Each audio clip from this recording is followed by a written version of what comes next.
François Macandal saved Baptiste from slavery and inducted him into his so-called brotherhood. Macandal was a vicious mentor, and in his desperate attempt to liberate slaves, he broke his own creed by indiscriminately killing nobles. Misguided as they are, some assassins are honorable. Macandal was not one of them. Thanks to the calculating genius of Madeleine de Lille, the Templars made an example of Macandal by way of public execution in 1758. His pathetic excuse for a brotherhood quickly fell apart. When his comrade and childhood friend Agathe fled to Louisiana, Baptiste saw the futility of his former life in Macandal's brotherhood. Madeleine saw Baptiste's potential and instructed her Templars in New Orleans to strike a deal with him.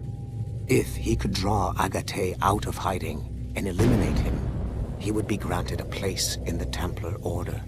Although Baptiste was killed by the assassin Aveline de Grandpré, his path clearly demonstrates the inherent superiority of Templar ideals over assassin terrorism.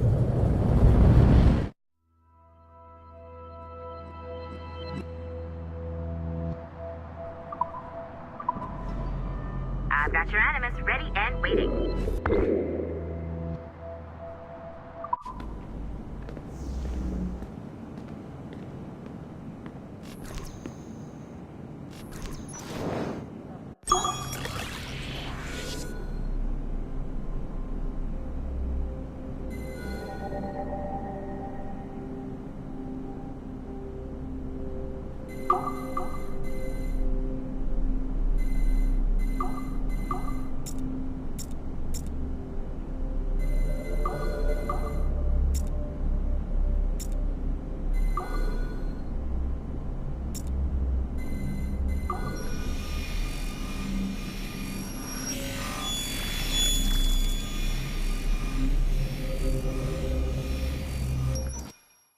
The first civilization entity known as Juno re-emerged from the Grand Temple in New York in December 2012.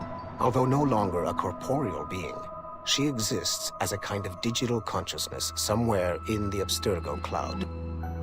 To accomplish her goals in the real world, Juno uses two types of people.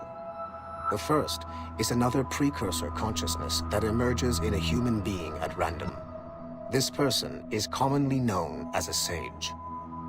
Juno also holds sway over a group of disciples called the Instruments of the First Will, who believe it is humanity's natural role to serve the first civilization. Abstergo is currently using the First Will as a cheap and hands-off way of acquiring pieces of Eden and other relics. However, I suspect that the reverse is also true, that they are using our resources to locate objects that will help them further their own goals. I do not trust them, but for now, all I can do is have Da Costa monitor their activities. Juno's motives are unclear. Although she has made one attempt to possess a corporeal body, she appears to be more powerful as a digital entity. Agent Da Costa fears that should humanity ever achieve singularity, a fusion of humanity and machines, Juno would become unstoppable. Ironically, it is Abstergo itself which is driving civilization in that direction.